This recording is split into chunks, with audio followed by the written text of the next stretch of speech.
سے پہلی بات، انسانیت کا اور نوع انسانی کا ازلی اور ابدی دشمن وہ ابلیس لعین ہے۔ یہ چونکہ چیزیں ایسی ہیں کہ جو ما وراء الطبیعیات سے متعلق ہیں۔ ابلیس جن ہے، جن انویزیبل ورلڈ سے تعلق رکھتا ہے، غیر مرئی جو نظر نہیں آتے۔ فرشتے انویزیبل ورلڈ سے تعلق رکھتے ہیں، غیر مرئی جو نظر نہیں آتے۔ یہ ہم جو ہیں اور یہ حیوانات دنیا میں جو ہے یہ مرئی ہے، ویزیبل۔ آج کا عام ذہن جو انسان کا بن چکا ہے، سائنٹزم جسے کہا جاتا ہے، سائنسی نقطہ نظر، اس کا عام لوگوں پر بھی اثر یہ ہوا ہے کہ جو انویزیبل ورلڈ ہے اس کی باتوں کی طرف توجہ نہیں کرتے۔ ہاں عقیدہ تو ہے کہ ہے، جن بھی ہے، فرشتے بھی ہیں، لیکن کوئی ان کی اہمیت ہماری نگاہوں میں نہیں۔ ساری نگاہیں مرکوز ہے visible world, physical world. Meta physics کا تو مضمون بھی اب سمجھ رہے ہیں کہ ختم کر دینا چاہیے، یونیورسٹیز سے فلسفے کے ڈپارٹمنٹس ختم ہو رہے ہیں، کیا ضرورت ہے اس کی؟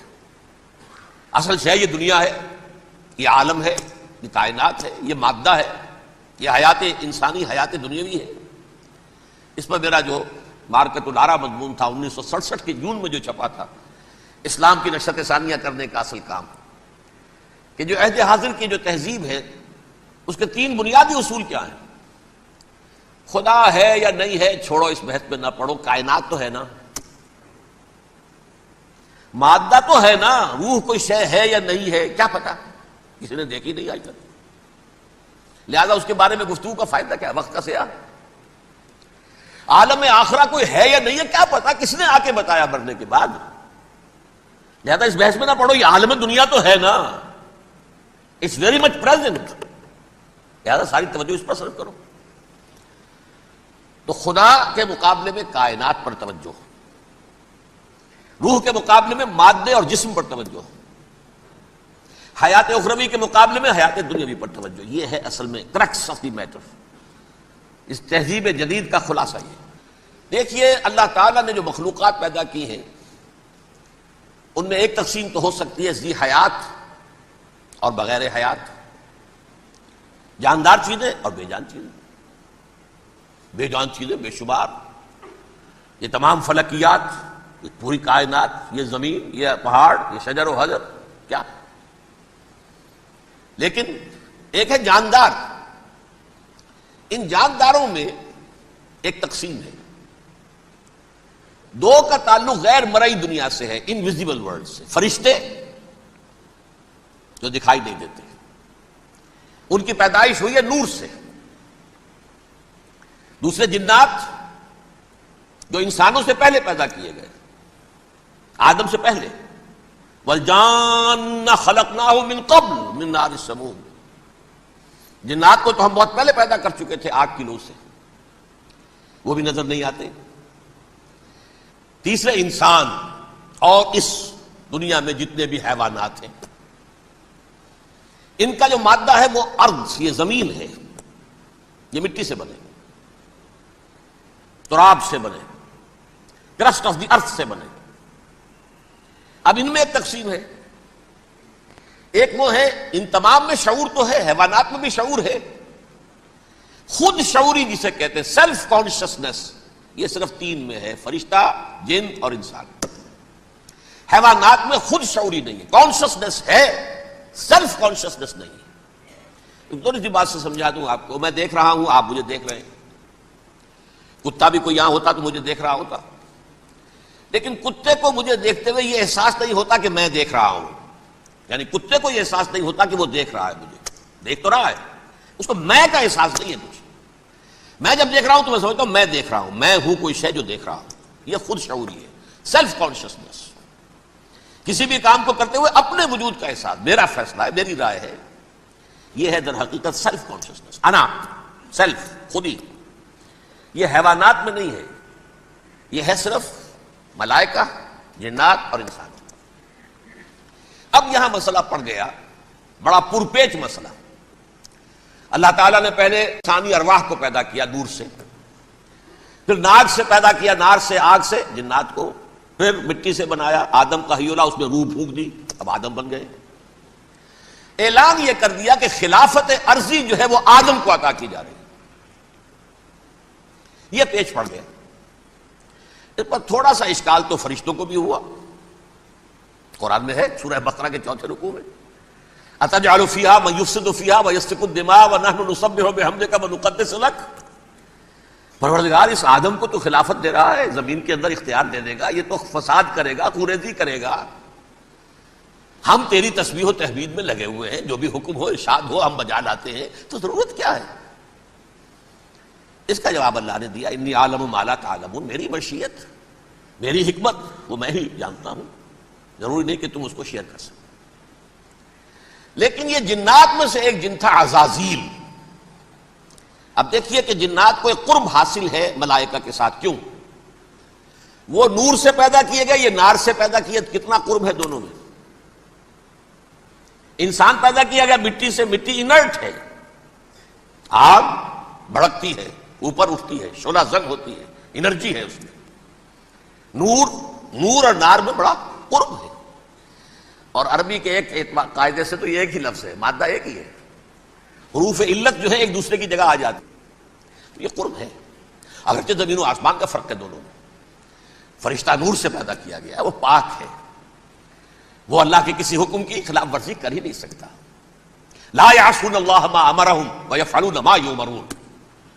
وہ جو بھی اللہ تعالیٰ حکم دیتا ہے اس کی کوئی معصیت یا نافرمانی نہیں کرتے، بلکہ جو حکم لیا جاتا مان لیتے. ذرا سا اشکال ہوا تھا، پوچھ لیا، جواب مل گیا، خاموش ہو گئے بس. لیکن عزازیل نامی ایک جن تھا جو ایک تو جن ہونے کی نسبت سے فرشتوں سے کچھ نہ کچھ مماثلت تھی، قرب تھا.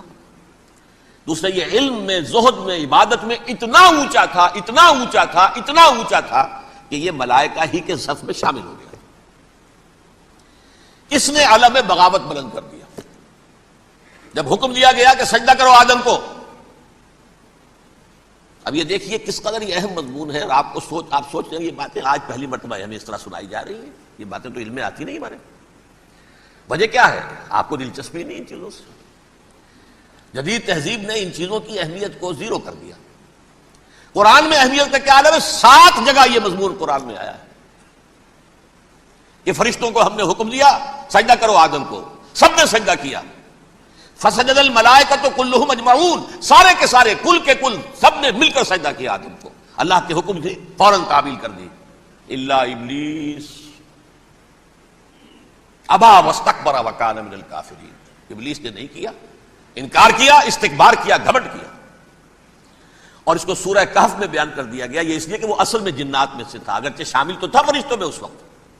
کانا من الجن ففسق عن امر ربہ، وہ اصل میں جنات میں سے تھا، اس وجہ سے وہ اپنے رب کے اس فیصلے کے خلاف کھڑا ہو گیا. سرکشی تھی اس میں. یہ معاملہ اتنا اہم ہے، اب آپ سمجھیے کہ 7 مرتبہ سورہ بقرہ، سورہ اعراف، سورہ حجر، سورہ بنی اسرائیل، سورہ کہف، سورہ طٰہٰ، سورہ صاد، 6 مکی صورتوں میں ذکر ہے یہ، اور ایک مدنی صورت سورہ بقرہ. ان میں سے اکثر مقامات پر پھر جب اللہ نے کہا کہ اچھا تم نے یہ سرکشی کی ہے اور ہمارے حکم کی خلاف ورزی کی ہے تو یہاں سے نکل جاؤ، دفع ہو جاؤ، تم مردود ہو، مردود ملعون، ان علیک لعنتی الی یوم الدین، اب تجھ پر لعنت رہے گی میری قیامت کے دن. اس نے کہا اچھا پروردگار پھر مجھے ذرا مہلت دے دے، رب فانظرنی الی یوم یبعثون، قیامت تک میری زندگی طویل کر دے. فذهب فإنك من المنظرین، کہہ دیا اچھا جاؤ، تمہاری یہ درخواست بھی ہم نے قبول کی. انہوں نے کہا پروردگار اب میں اس آدم کو بھی گمراہ کر کے چھوڑوں گا اور آدم کی نسل کو تباہ کر کے چھوڑوں گا. انتہائی شدید چیلنج کے انداز میں یہ قرآن مجید میں 4-5 مرتبہ مضمون آیا ہے. میں نے صرف 2 جگہ سے آپ کو اس وقت کوٹ کر کے سنایا تھا. سورہ اعراف میں اللہ تعالیٰ فرماتے ہیں قالا، اس پر ابلیس نے کہا فبما اغویتنی، تو اے رب جو تو نے مجھے گمراہ کیا ہے، مجھے ذلیل کر دیا، مجھ پر فوقیت دے دی، اس کو انا خیر منہ، میں اس سے بہتر ہوں، خلقتنی من نار وخلقتہ من طین، بنایا تو نے مجھے آگ سے اور اس کو بنایا مٹی سے، پھر مجھ سے مطالبہ کہ میں سجدہ کروں، اور میں نے سجدہ نہیں کیا تو اب تو نے مجھے ملعون قرار دے دیا. قال فبما اغویتنی لاقعدن لهم صراطک المستقیم، اب میں یہ نسل آدم کے لیے اس کو برباد کرنے کے لیے تیری سیدھی راہ کے اوپر گھات میں بیٹھوں گا، سیدھے راستے پر چلنے نہیں دوں گا۔ ثم لآتینہم من بین ایدیہم، پھر میں ان پر حملہ آور ہوں گا ان کے سامنے سے بھی، ومن خلفہم ان کے پیچھے سے بھی، وعن ایمانہم ان کے داہنی جانب سے بھی، وعن شمائلہم ان کے بائیں جانب سے بھی، ولا تجد اکثرہم شاکرین، اور تو دیکھے گا کہ ان کی اکثریت تیری شکر گزار بندوں پر مشتمل نہیں ہوگی۔ یہ چیلنج تھا، اور ایک چھوٹا سا چیلنج جو سورہ صاد میں آیا ہے، اور یہاں تو اس نے اللہ کے جلال کی قسم کھا کر کہا، قال فبعزتک لأغوینہم اجمعین، اے رب تیری عزت تیرے جلال کی قسم ہے میں ان سب کو گمراہ کر کے چھوڑوں گا، الا عبادک منہم المخلصین، سوائے ان میں سے وہ کچھ لوگ جنہیں تو خالص اپنا بندہ بنا لے، جنہیں تو اپنا بندہ بنا لے۔ مخلص، مخلص نہیں، مخلص یہ مفعول ہے، فاعل نہیں ہے، جسے تو بنا لے۔ بعض لوگوں کو اللہ چن لیتا ہے، ہو اجتباکم، تمہیں چن لیا ہے، استفاء اجتباء، بس وہ بچیں گے جن کو تو اپنی خاص امان میں لے لے گا، باقی میں سب کو گمراہ کر کے چھوڑوں گا۔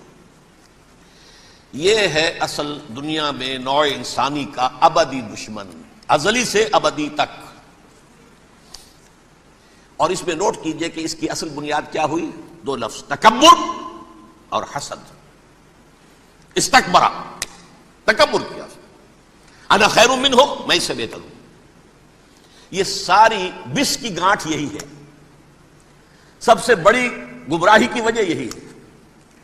اسی لیے کہا ہے حدیث میں، لن يدخل الجنہ من کان فی قلبہ مثقال حبۃ من کبر، جنت میں ہرگز وہ شخص کبھی بھی داخل نہیں ہو سکے گا جس کے دل میں رائے کے دانے کے برابر بھی کبر ہے۔ تکبر سب سے بڑا جرم ہے۔ الکبر ردائی، اللہ فرماتا ہے یہ تکبر، یہ تو میری چادر ہے۔ کوئی شخص تکبر کرتا ہے تو گویا میری چادر گھسیٹ رہا ہے میرے کندھے سے۔ عرب میں کسی شخص کی توہین کرنی ہوتی تھی تو اس کی چادر گھسیٹتے تھے، ننگا کر دیا گویا کہ یہ میری ردائی ہے، الکبر ردائی، یہ میری چادر ہے، یہ جامہ مجھے زیب دیتا ہے، مجھ پر راستہ تھا۔ اور حسد، آدم کو جو برتری عطا ہو گئی اس حسد کی آگ میں وہ جل رہا ہے اور اس کا انتقام لینا چاہتا ہے۔ آدم سے بھی، آدم کو بھی گمراہ کیا، جنت سے نکلوایا، ویسے نکلنا تو انہیں تھا ہی مشیت اذنی میں، لیکن فوری طور پر اللہ کے حکم کی خلاف ورزی تو کروائی نا۔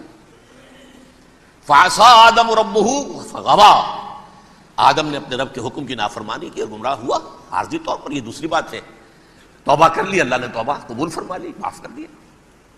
کوئی مستقل جو ہے وہ نسل انسانی پر اس گناہ کا اثر متوارث طور پر نہیں آ رہا ہے، ختم ہو چکا معاملہ، ہوا تھا ہو گیا۔ فتلقى آدم من ربہ کلمات فتاب علیہ انہ هو التواب الرحیم۔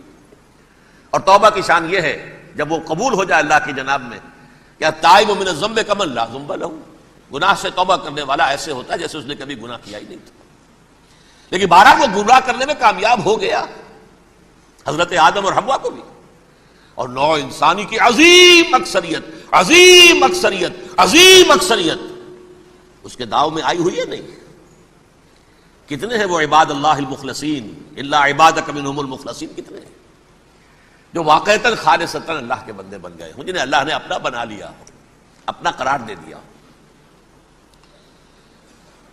اب اس کے ساتھ نوٹ کیجئے، اس ابلیس کے ساتھ ایک فوج بھی ہے جسے قرآن مجید میں کہا گیا ہے یہ اس کی پارٹی ہے، حزب الشیطان، یہ اکیلا نہیں ہے۔ ایک تو وہ عزازیل ہے، اس کی طویل ترین عمر اللہ نے دے دی، وہ تو قیامت تک رہے گا۔ باقی بھی جنات جو ہیں ان کی نسل میں سے، جو اس کی نوع میں سے، اس کی نسل میں سے، جنات کی عمریں انسانوں کی عمروں سے زیادہ ہیں، بہت زیادہ ہیں، لیکن پھر بھی اتنی نہیں ہے۔ یہ خاص ہے اس کا معاملہ کہ اس نے کہا تھا رب انظرنی الی یوم یبعثون، مجھے دے دے مہلت اس وقت تک تاکہ میں ثابت کر کے دکھا دوں کہ جسے تو نے یہ خلافت دیا یہ اس کا اہل نہیں ہے۔ Let me prove this point ولا تجد اکثرہم شاکرین، تو ان کی اکثریت کو شکر گزار نہیں پائے گا۔ وہ ابلیس جو ہے وہ ریکروٹ کرتا ہے اپنے فوجی، اول تو خود جنات میں سے جو اس کے نمبر 1 لشکری ہے۔ قرآن مجید میں اس کا اشارہ دیا گیا ہے، انہو یراکم ہوا وقبیلہ من حیث لا ترونہم۔ دیکھو لوگو، اے انسانوں، وہ ابلیس لعین عزازیل اور جو اس کی قبیلے کے لوگ ہیں، جنات ہیں، وہ تمہیں وہاں سے دیکھتے ہیں، تاکتے ہیں اور حملہ کرتے ہیں جہاں سے تم انہیں نہیں دیکھتے. وہ غیر مرئی ہیں، انویزیبل ہے، تمہیں نظر نہیں آتے. ویزیبل دشمن کا وار تو روک لو گے، انویزیبل کا کیسے روکو گے؟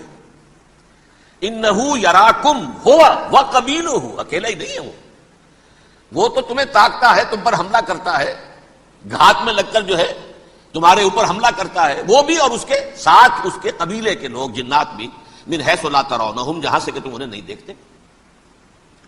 لیکن اس کے علاوہ وہ انسانوں میں سے بھی ریکریوٹ، رنگ روٹ وہ برپا کر، وہ جو ہے ان کو اپنے پاس رکھتا ہے فوج کے اندر. جس کی سب سے بڑی مثال کیا ہے؟ سورہ مجادلہ میں اللہ تعالیٰ نے منافق، حالانکہ وہ کون تھے؟ بظاہر حضور کا کلمہ پڑھنے والے، حضور کے پیچھے نماز پڑھنے والے، اسلام کا دعویٰ کرنے والے، ان کو اللہ فرماتا ہے اولئک حزب الشیطان الا ان حزب الشیطان هم الخاسرون، یہ شیطان کی پارٹی کے لوگ ہیں. وہاں مقابلے میں آیا ہے اولئک حزب اللہ الا ان حزب اللہ هم المفلحون.